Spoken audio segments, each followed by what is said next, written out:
Welcome, ladies and gentlemen, to this episode of Let Me Show You, where I show you older computer games that I think that you should know about. Either you've played them before and I hope to give you a nostalgic trip, or you've never heard of them and then I recommend that you watch the video and then get the game. So, today I have a wonderful game for you. It's Sid Meier's Colonization. The real one, not the one built upon the Civ 4 engine that was a disgrace. No, this is the original one from 95.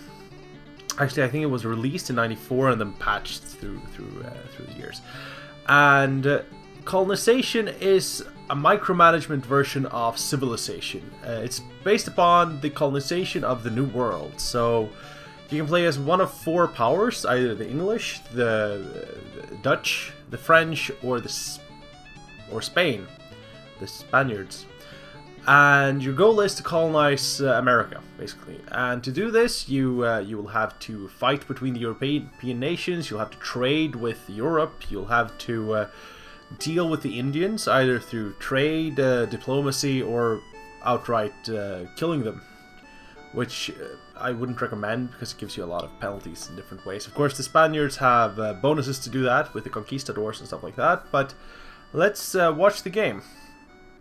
So you can either play in the New World, which is an okay representation of or it makes a world built upon like the East Coast, Mid-East, Midwest, and the West Coast, or the Americas, which is supposed to be as close to resembling as possible. That's actually a set map.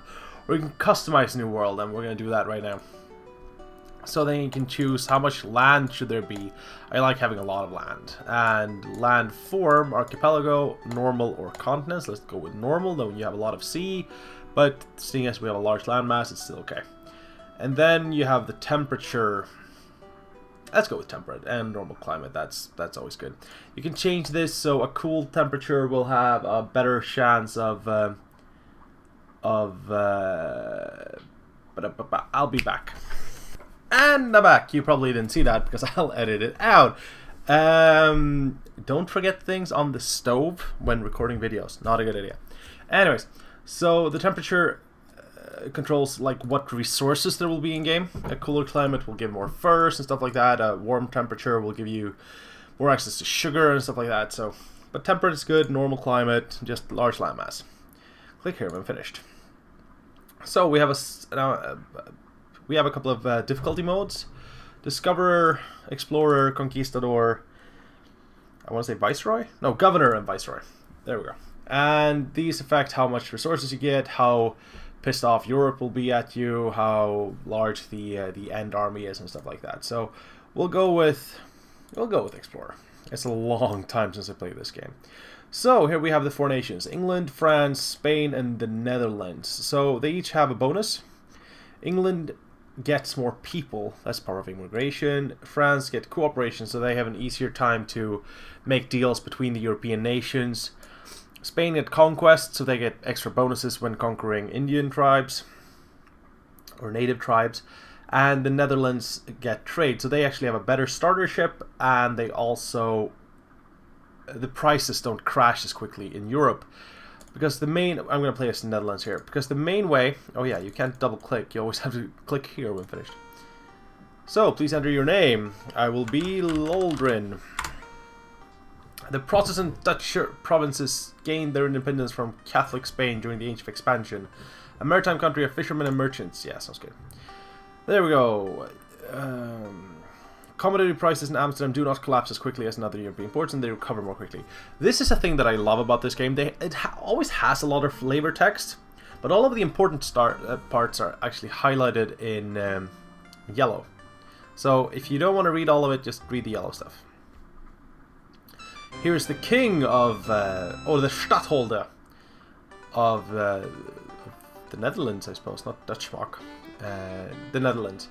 So I appoint thee to go to the Americas, or the New World. And you get this little cutscene here where they load up your ship and you set sail for the New World. So this game then, you, instead of building a civilization, you build a series of settlements. And every single colonist feels important because every single colonist can do anything. They can pick up muskets and become a musketman. They can farm to get food. They can be a lumberjack and get wood and all of that stuff. They can make cigars. But that's the basic settler or colonist. Then you have different trained ones that gives you, say, a expert lumberjack gives you way more lumber than a normal colonist will. So you want to train them, or you can buy them from Europe and stuff like that. But to buy from Europe, oh yeah, you left click in this game. So you left click to move around, or of course you can use the numpad, but I use the mouse. Now there should be a continent here somewhere. Of course you come from Europe, so you don't really know anything. Here we go, here's fish. That would mean that... Oh look, land! Perfect! Discovery of the new world! I love this. They have a lot of these flavor images, and it just gives a lot...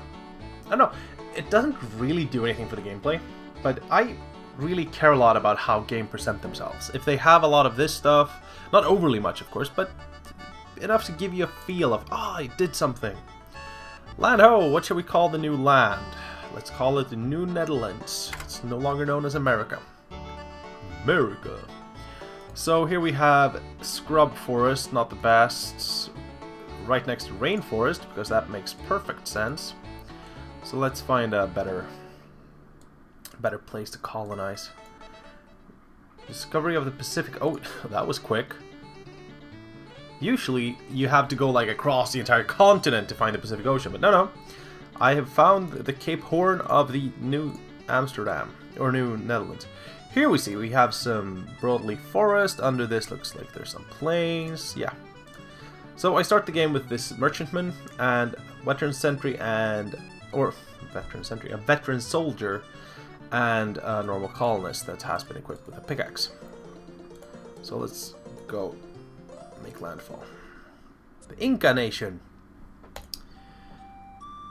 13 cities. Now, the Incas and the Aztecs are quite special because they are so rich. They are filthy rich in this game. So you actually have quite a large incentive to hunt them down and kill them, which I'm not sure if you'd agree with is a good thing, but I don't know. The game gives you the incentive. So here we have 2 prime timber, which will actually give us a lot of lumber if we use that. Or I could build here and get access to this prairie right here.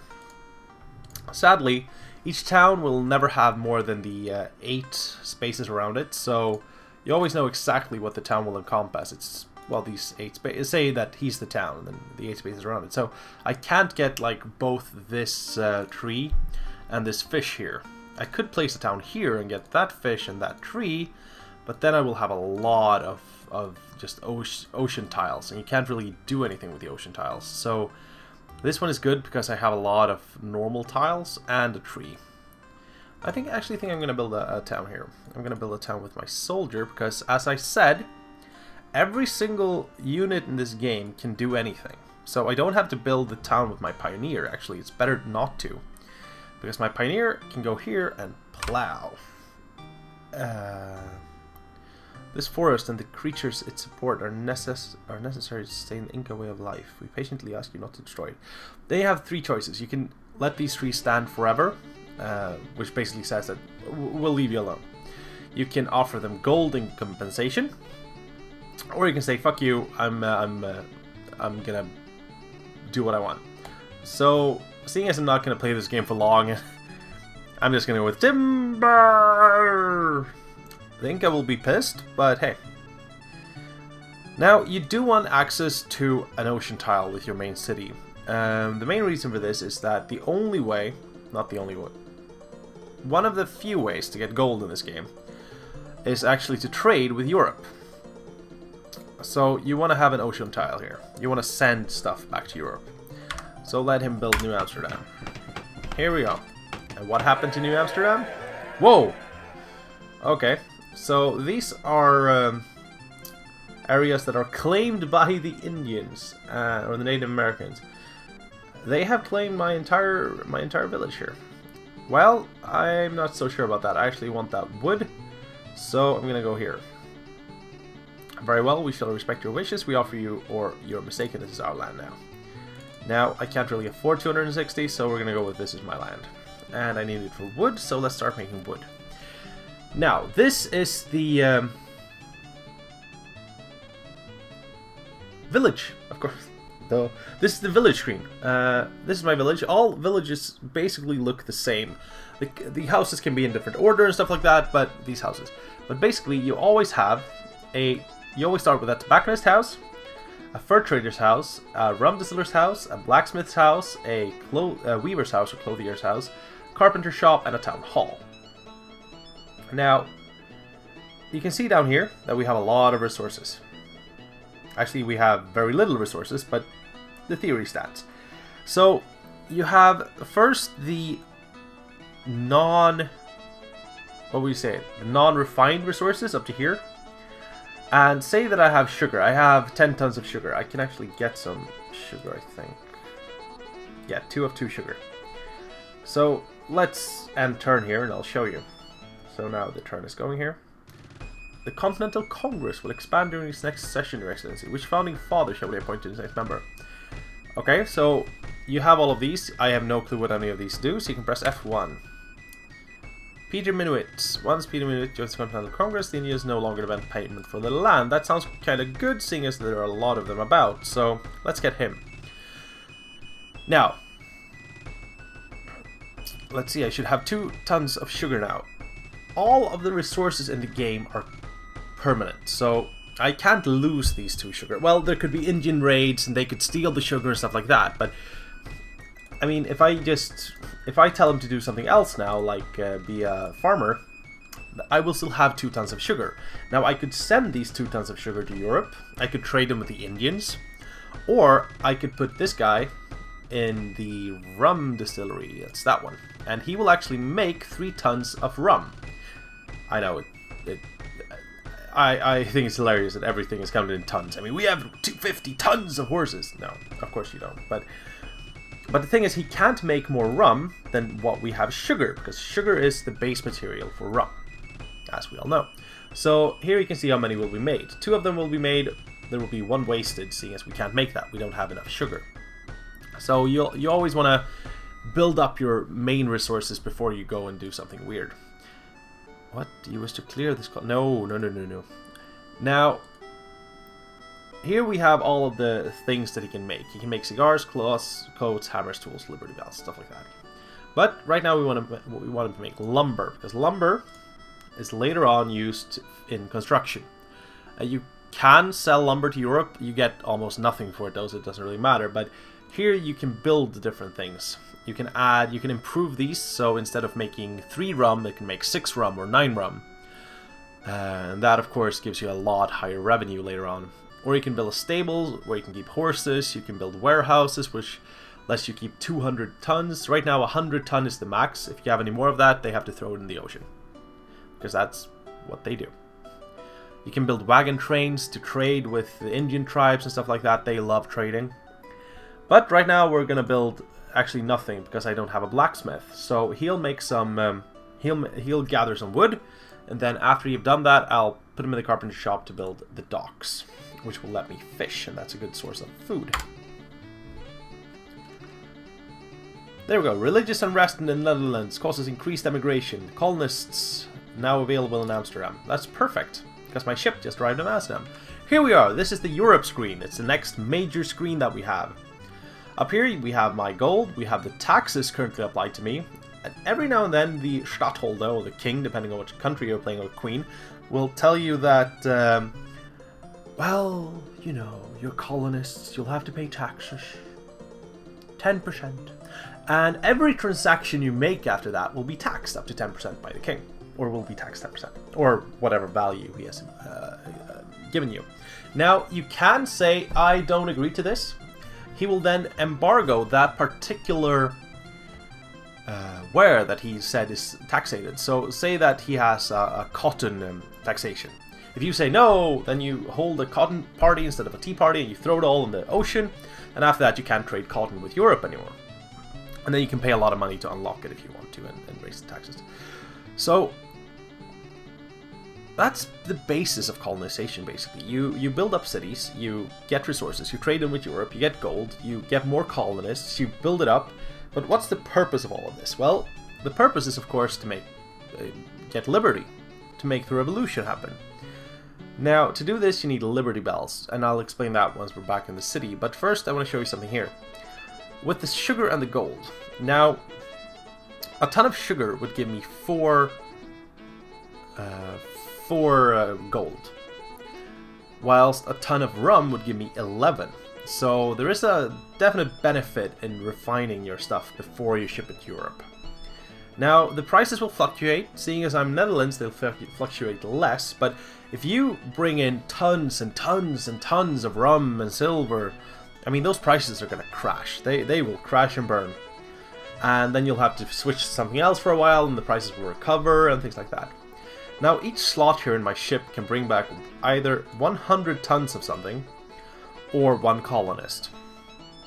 And right now we're going to bring back that expert farmer. We have 300 gold. Let's see if we can recruit someone. Indentured servants and seasoned scouts. Now, I'm going to go with the seasoned scout.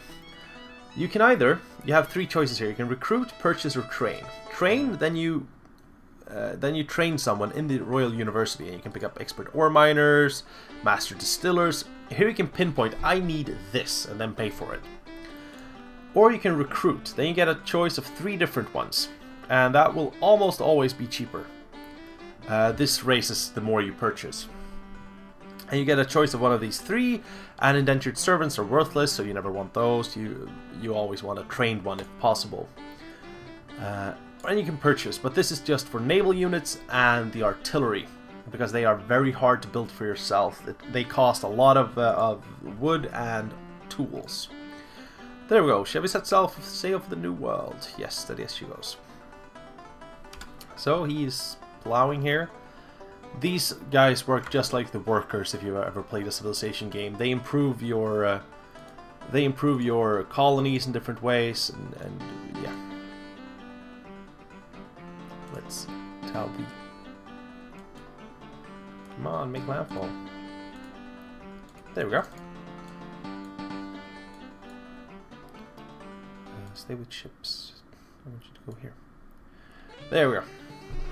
So, this guy is a seasoned scout. That means he's better at talking with native villages, because, well, he's not stupid. And he's better at exploring in general, because he has a horse, he's faster, stuff like that. So, I'm going to send him around to talk to the natives. There we go. Small parties of warriors practice archery and frown suspiciously. They are suspicious at me because, well, I've taken their land twice. They don't like that. Greetings, traveler. We are a peaceful village known for our expert fishermen. Okay, this means that I can send my indentured servants or free colonists to them, and they will actually train them to be expert fishermen. Whoa! The Inca welcome the emissaries of the Dutch tribe. Please take these valuable beads worth 2,000 gold. Okay, 2,000 gold is a lot. That's enough to buy a ship. And they give me 70 food. Okay, these guys, I need to stay on a good foot. So now I have 2,156 gold instead. That's awesome. Okay, so this guy is gonna... This is an expert farmer, so he'll grow a lot of food. But right now I actually have all the food I need, so he can start building the docks here.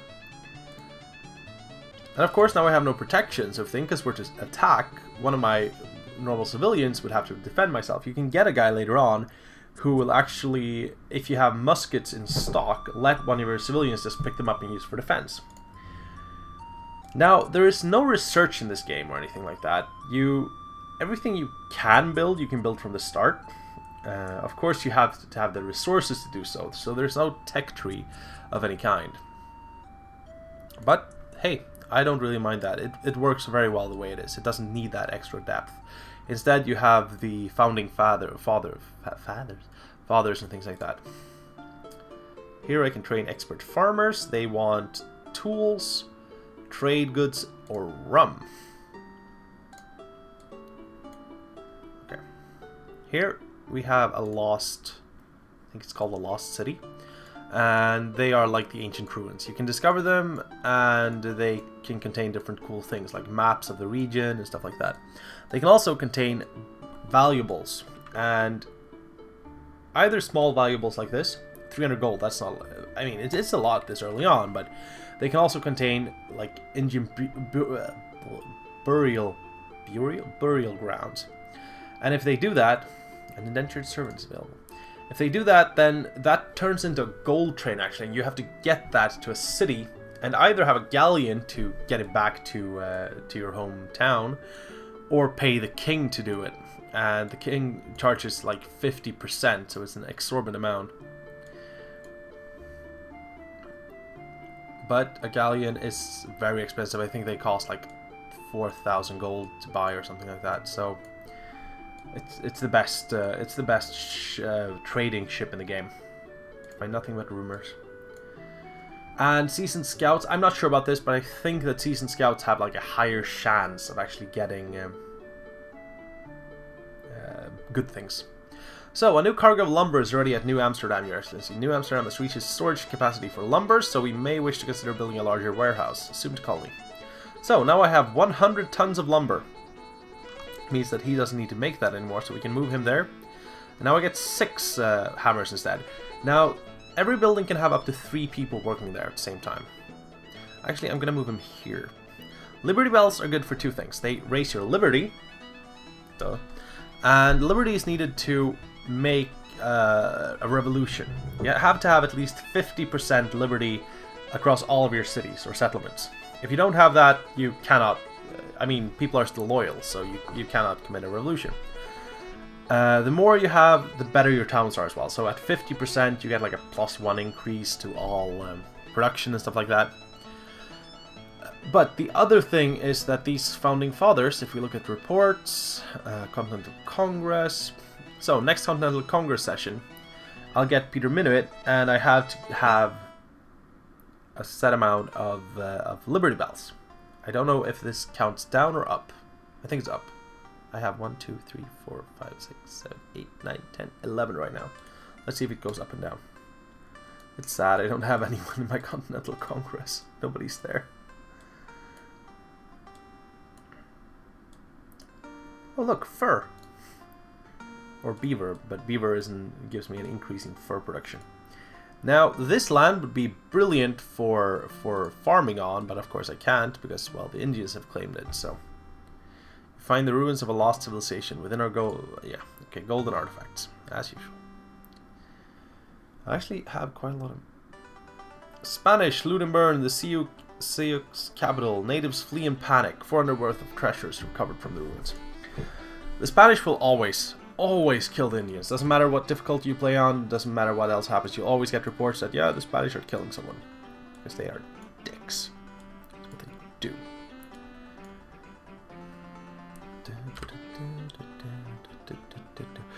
By the way, this game has the best music of any game ever. I love the music of Final Fantasy, but this music, I mean, oh, it's just right. Listen to that.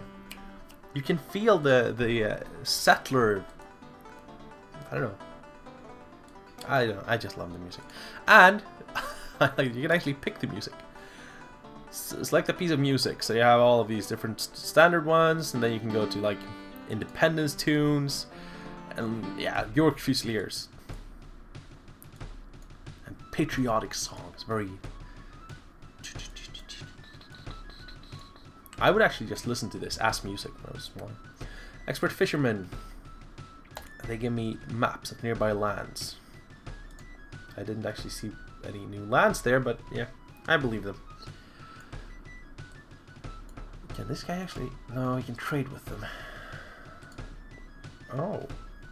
Yeah, he can trade with them, right. From the... Oh, I always forget that. So he can actually go to Europe now and pick up trade goods. And that's awesome. Let's see. Because then I don't have to build a wagon train.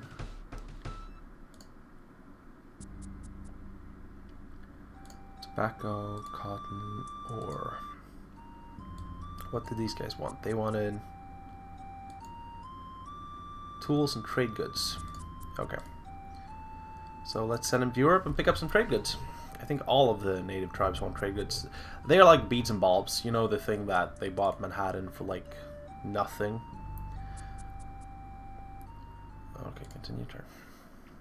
Rebel sentiment is rising in the colonies, Your Excellency. 10% of the population support the idea of independence from the Netherlands. Yeah, as I said, 50% sense of liberty, 1% plus to production. Again, all of it is highlighted. I just love that. Why don't more games do that? Oh yeah, G for go to, and then go to Amsterdam in the Netherlands. And he will take the shortest route to get home.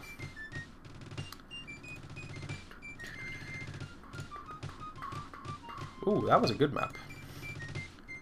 So they have a lot of fur here, actually. Yes, Peter Minuit has joined the Continental Congress. There are the beats that I talked about. He's the one.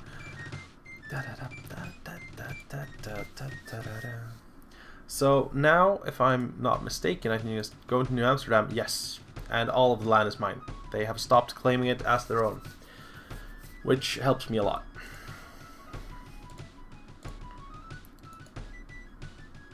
I keep right-clicking.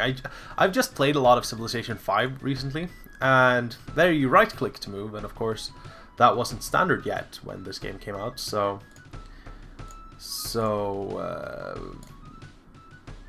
Jean de Witt. No. Oh, Hernando de Soto. Okay, so you need him for it to always be positive. Okay. Paul Revere. That's the guy. If you have Paul Revere, they take up their stockpiled muskets. Oh, it's the same one. And so you have they always do different things. So trade advisor, exploration, military, political, Benjamin Franklin.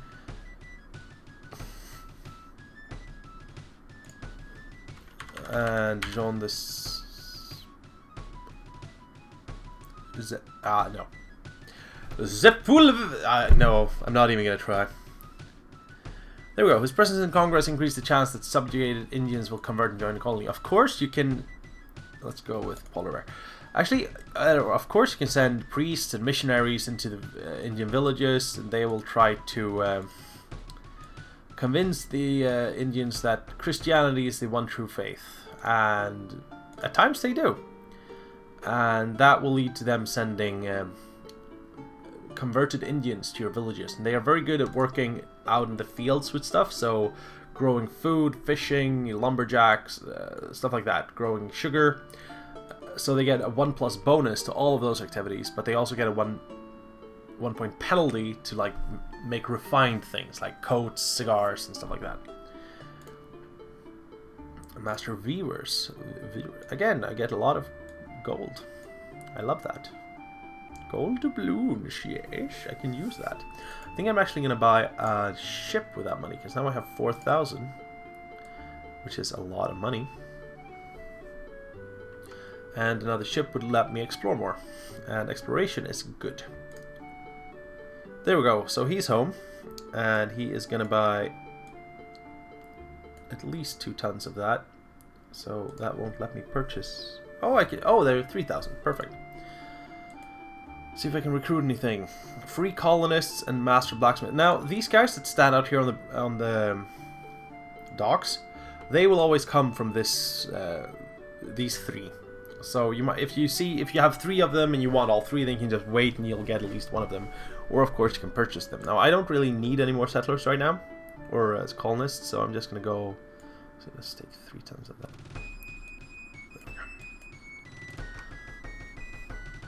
I can unload that quite easily. Oh, there's a swamp under there.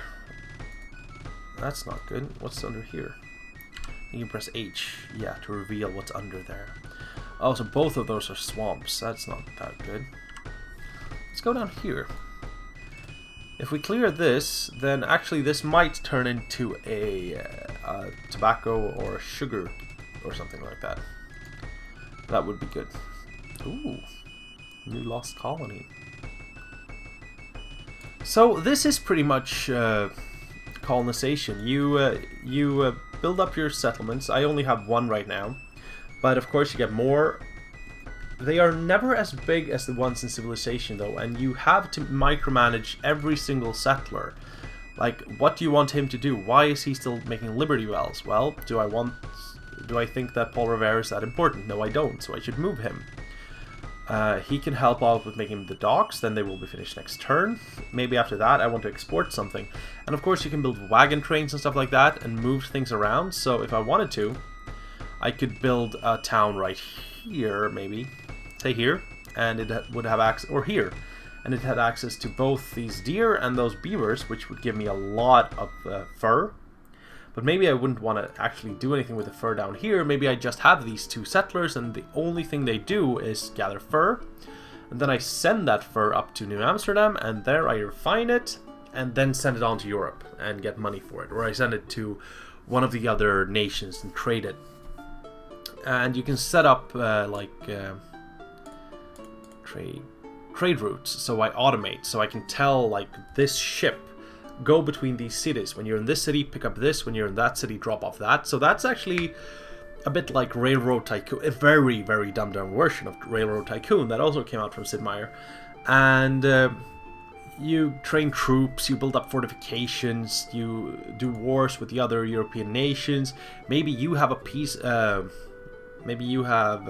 offering with another European nation, and their home country in Europe declares war on your home country or the other way around, and then you can't trade with them anymore because your king will say, or Stadtholder will say that no, they are our enemies, whilst here in the New World you might be friends, and you feel like, what? Why should I fight them? That's stupid. And that also builds liberty and stuff like that. So the game ends in 1600 something, I can't remember when, and if you haven't declared independence before, then you lose the game. So you always have to declare independence. What more is there? Well, as I said, there's a lot of stuff to do out here on the map. Look around, get more ships and stuff like that. Building things. Let's actually finish those docks before we end this game. Oh, he needs something to do. He needs something to do as well. And I would say this game still hasn't been surpassed in this genre. They did make a new one for Civilization 4, as I said.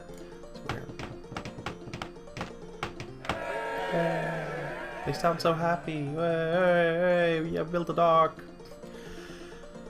And then, of course, you can build a lot of more things. So if I build a printing press, that would Liberty Bell production within the colonies increased by 50%, and that takes up one of these hills here that we don't have yet. And this one actually requires tools to build, and tools you make from ore, so you would need to first mine ore and then create tools. Or you could buy tools from Europe, of course. You can buy everything from Europe. And tools are actually used by my pioneers here. So he started out with 100 tools, and every time he does something, like remove a forest or plow, he actually uses 20 tools. So if I want to keep him working, I'm going to have to make tools of my own and keep him supplied with. And I think that's a great system. I mean, either you should pay for improvements, or you should have a system like that where you need something to create them, because that means you just can't go bonkers and improve everything, as so often is the case in Civilization. You just improve things with impunity, and I mean, I see the point of it. It takes away a lot of the micromanagement, but this is a pure micromanagement game, so, and to call it anything else would be wrong. It's not a clone of Civilization. It's in the vein of Civilization, of course, but this has an entirely different gameplay. And as I said, this village is restricted here, so there would actually make quite a lot of sense for me to make a village right here. They wouldn't impede in each other in any way, and I still get another source of wood, I get a source of fish, and things like that. So you can have a lot more built on a lot smaller area. But seeing as you don't have any nation borders or things like that, you don't have a zone of control that you do in Civilization, you also can build leagues away if there is a resource over there that you want. So it gives a lot of depth. Now, this has been me playing and showing you Colonization, a game that I truly enjoy. I've spent countless hours with it. This start was maybe not my best start ever, but it works. So let's send him down there to train. And I hope that you enjoyed it, and stay tuned for more videos like this. I will save this game before I exit it.